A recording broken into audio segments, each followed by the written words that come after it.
آگے سیدنا ابو بکر صدیق رضی اللہ تعالیٰ عنہ جو صادق نہیں،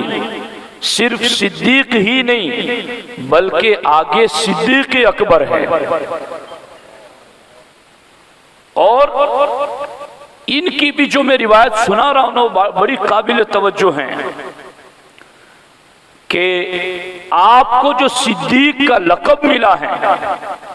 اس کی بہت ساری وجوہات میں سے ایک وجہ میں آپ کو بتا رہا ہوں۔ عائشہ صدیقہ روایت فرماتی ہیں کہ جب سرکار دو عالم صلی اللہ علیہ وسلم معراج سے تشریف لائے اور اللہ کے رسول علیہ السلام نے صبح لوگوں کے سامنے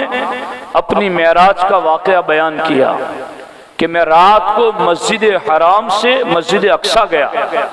اور باقی آسمانوں کی سیر کے لیے گیا، تو مشرکین تو موقع تلاش کرتے تھے کہ کہیں ایسی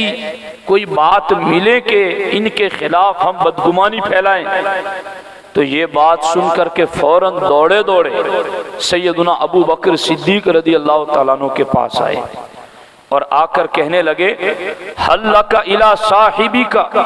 یزعم اسری بہ اللیلۃ الی بیت المقدس، اے ابو بکر صدیق کیا تم اس بات کو بھی سچا مانتے ہو جو آپ کے دوست نے کہی ہے کہ انہوں نے راتوں رات مسجد حرام سے مسجد اقصی کا سفر کیا؟ کیا اس بات میں بھی تم ان کو سچا مانو گے؟ تو صدیق اکبر رضی اللہ تعالیٰ عنہ نے کوئی بات یہ نہیں کی کہ چلو میں تحقیق کروں گا، دیکھوں گا، غور کروں گا کہ کیا یہ ہو سکتا ہے، ممکن ہے۔ یعنی عقائد کے جو معاملات ہوتے ہیں نا اور سرکار کے ساتھ تعلق کا جو مسئلہ ہوتا ہے اس میں اگر مگر والی بات ہوتی ہی نہیں۔ عقیدے میں جس کی اگر مگر والی بات آ گئی وہ اگر مگر ہی میں رہے گا، وہ ہمیشہ شک شبے میں پڑا رہے گا۔ صدیق سے پوچھو کہ جب انہوں نے کہا مشرکین نے آ کر کہ کیا اس بات میں بھی تم انہیں سچا مانتے ہو کہ راتوں رات مسجد حرام سے مسجد اقصی گئے، یہ تو مہینوں کا سفر ہے، تو حضرت صدیق اکبر نے صرف یہ کہا او قال ذلک، کیا یہ بات میرے آقا نے فرمائی ہے؟ تو اب وہ سوچنے لگے کہ ہاں تمہارے صاحب ہی نے کہی ہے۔ تو صدیق اکبر رضی اللہ تعالیٰ عنہ نے کہا لئن کان قال ذلک لقد صدق، اگر یہ بات میرے آقا نے کہی ہے تو وہ سچ کہہ رہے ہیں، وہ سچ فرما رہے ہیں، وہ سچ فرما رہے ہیں۔ اب انہوں نے کہا او تصدقہ انہ ذهب اللیلۃ الی بیت المقدس وجاء قبل ان یصبح، کیا اس بات پر بھی تم انہیں سچا کہتے ہو کہ وہ یہ کہتے ہیں کہ میں گیا اور صبح ہونے سے پہلے آ گیا، تو کیا اس پر بھی تم انہیں سچا کہتے ہو؟ صدیق اکبر کہتے ہیں نعم، ہاں انی لأصدقہ فیما ہوا ابعد من ذالک، اصدقہ بخبر السماء فی غدوۃ او روحۃ۔ صدیق اکبر کہتے ہیں مسجد حرام سے مسجد اقصی جانے کی تو بات ہی کیا ہے، میں تو روزانہ آسمان سے آنے والی خبر کی تصدیق کرتا ہوں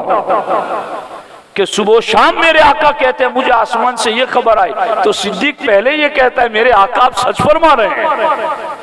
تو مسجد حرام سے مسجد اقصی کی کیا بات ہے؟ دین ایسا ہونا چاہیے، ایمان ایسا ہونا چاہیے، نبی کی ذات کے ساتھ تعلق ایسا ہونا چاہیے۔ اسی لیے جب سرکار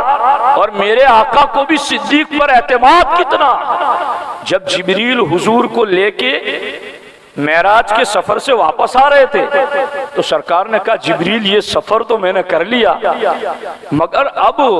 میں جب یہ بیان کروں گا تو میری اس بات کو سچا کون مانے گا، چونکہ یہ تو بڑا حیرت انگیز واقعہ ہے، تو اس کو کون سچا مانے گا؟ جبریل کہتے ہیں حضور اگر کوئی سچا مانے نہ مانے ابو بکر آپ کو سچا مان رہے ہیں، آپ اندازہ لگائیں۔ اور اسی لیے ابو بکر کا صدیق ہونا